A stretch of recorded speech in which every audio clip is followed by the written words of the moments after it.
Greetings, Transformers. Thank you for visiting. Today, I'm going to start a series of readings, book readings, that will carry us through a fairly well-known title in occult literature, the Kybalion.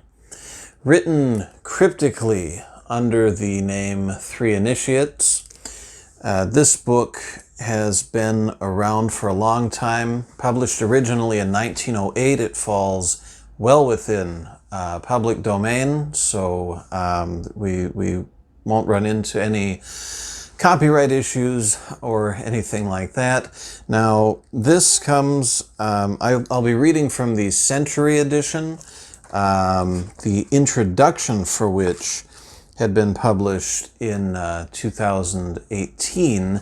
I will not read that portion. If you'd like to read that portion, you'll have to get a hold of a copy of your own, which will contain the Richard Smalley introduction. I will begin with the public domain covered introduction of the original volume. The Kybalion, I've read this several times, and while I think that in some ways it oversimplifies some things, its strength is in that seeming weakness, in that it stands as a great basis, a great foundation for those who want to look at some of the principles that make up reality and how these seem to work. I won't commit and say that I agree with all of them, or that I think that the principles of reality have a limitation to the 7 that get covered in the various chapters of this small book. But I'll say that they stand as a good starting point for a lot of folks. The book has a lot to reflect on.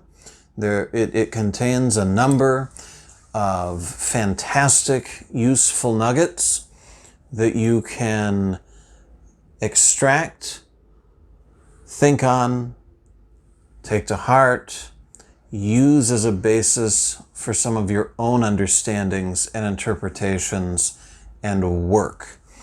So with that, I'd like to begin with this video where we'll go through the short introduction as written by Three Initiates, who incidentally, both in this edition and another one, which I can show a copy of in a subsequent video,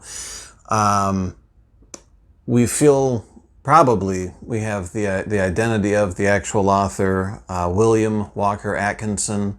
Fantastic discussion on that in the 2018 introduction presented in this copy, as well as another, which again I'll show subsequently during another video.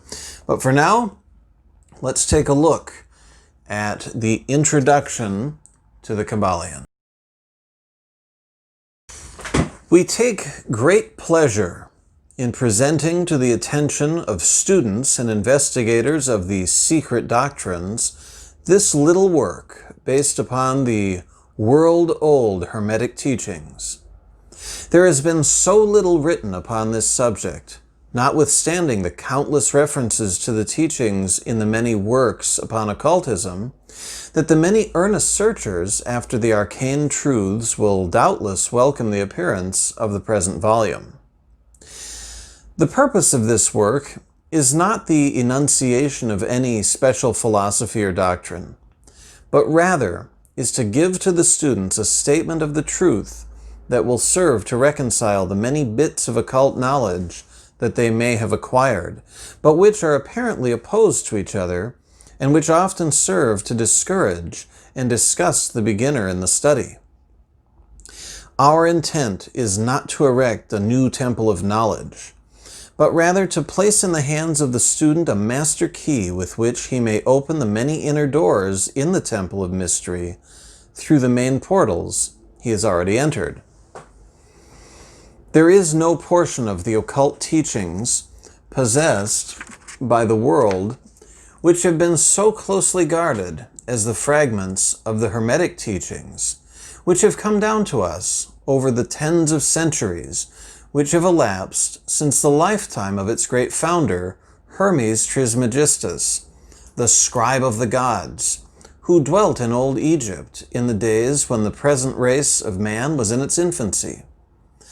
Contemporary with Abraham, and, if the legends be true, an instructor of that venerable sage, Hermes was and is the great central sun of occultism, whose rays have served to illuminate the countless teachings which have been promulgated since his time. All the fundamental and basic teachings embedded in the esoteric teachings of every race may be traced back to Hermes. Even the most ancient teachings of India undoubtedly have their roots in the original Hermetic teachings. From the land of the Ganges, many advanced occultists wandered to the land of Egypt and sat at the feet of the Master. From him they obtained the Master Key, which explained and reconciled their divergent views, and thus the secret doctrine was firmly established. From other lands also came the learned ones, all of whom regarded Hermes as the master of masters, and his influence was so great that in spite of the many wanderings from the path on the part of the centuries of teachers in these different lands, there may still be found a certain basic resemblance and correspondence which underlies the many and often quite divergent theories entertained and taught by the occultists of these different lands today. The student of comparative religions will be able to perceive the influence of the Hermetic teachings in every religion worthy of the name, now known to man, whether it be a dead religion or one in full vigor in our own times. There is always a certain correspondence in spite of the contradictory features, and the Hermetic teachings act as the great reconciler. The life work of Hermes seems to have been in the direction of planting the great seed truth, which has grown and blossomed in so many strange forms, rather than to establish a school of philosophy which would dominate the world's thought. But nevertheless, the original truths taught by him have been kept intact in their original purity by a few men in each age who, refusing great numbers of half-developed students and followers, followed the Hermetic custom and reserved their truths for the few who were ready to comprehend and master it. From lip to ear, the truth has been handed down among the few. There have always been a few initiates in each generation, in the various lands of the earth, who kept alive the sacred flame of the Hermetic teachings, and have always been willing to use their lamps to relight the lesser lamps of the outside world, when the light of truth grew dim and clouded by reason of neglect, and when the wicks became clogged with foreign matter. There were always a few to tend faithfully the altar of the truth, upon which was kept alight the perpetual lamp of wisdom. These men devoted their lives to the labor of love, which the poet has so well stated in his lines, "O let not the flame die out, cherished age after age, in its dark caverns, in its holy temples cherished, fed by pure ministers of love, let not the flame die out." These men have never sought popular approval, nor numbers of followers. They are indifferent to these things, for they know how few there are in each generation who are ready for the truth, or who would recognize it if it were presented to them. They reserve the strong meat for men, while others furnish the milk for babes. They reserve their pearls of wisdom for the few elect, who recognize their value and who wear them in their crowns instead of casting them before the materialistic vulgar swine who would trample them in the mud and mix them with their disgusting mental food. But still these men have never forgotten or overlooked the original teachings of Hermes regarding the passing on of the words of truth to those ready to receive it, which teaching is stated in the Kybalion as follows: "Where fall the footsteps of the Master, the ears of those ready for his teaching open wide." And again, "When the ears of the student are ready to hear, then cometh the lips to fill them with wisdom." But their customary attitude has always been strictly in accordance with the other Hermetic aphorism, also in the Kybalion: "The lips of wisdom are closed, except to the ears of understanding." There are those who have criticized this attitude of the Hermetists, and who have claimed that they did not manifest the proper spirit in their policy of seclusion and reticence. But a moment's glance back over the pages of history will show the wisdom of the Masters, who knew the folly of attempting to teach to the world that which it was neither ready or willing to receive. The Hermetists have never sought to be martyrs, and have instead sat silently aside with a pitying smile on their closed lips, while the heathen raged noisily about them, in their customary amusement of putting to death and torture the honest but misguided enthusiasts who imagined that they could force upon a race of barbarians the truth capable of being understood only by the elect who had advanced along the path. And the spirit of persecution has not as yet died out in the land. There are certain Hermetic teachings which, if publicly promulgated, would bring down upon the teachers a great cry of scorn and revilement from the multitude, who would again raise the cry of "Crucify, crucify." In this little work, we have endeavored to give you an idea of the fundamental teachings of the Kybalion, striving to give you the working principles, leaving you to apply them yourselves, rather than attempting to work out the teaching in detail. If you are a true student, you will be able to work out and apply these principles. If not, then you must develop yourself into one, for otherwise the Hermetic teachings will be as words, words, words to you.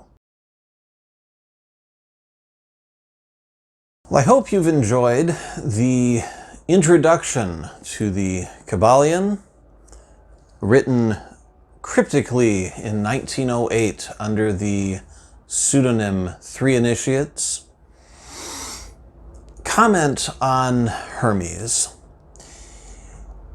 When we go so far back in the pages of history, the legends and the realities can become a bit difficult to distinguish.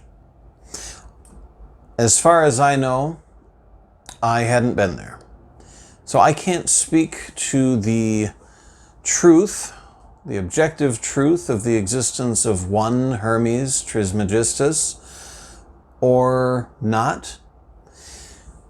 I'm going to ask that as we go through this book, that we don't get so caught up in whether that person existed historically, or if a book called the Kybalion ever existed before 1908, but that we'll look at the principles discussed, the applications considered, and try to walk away with a little bit more insight, a little bit more understanding, and hopefully a bit more ability.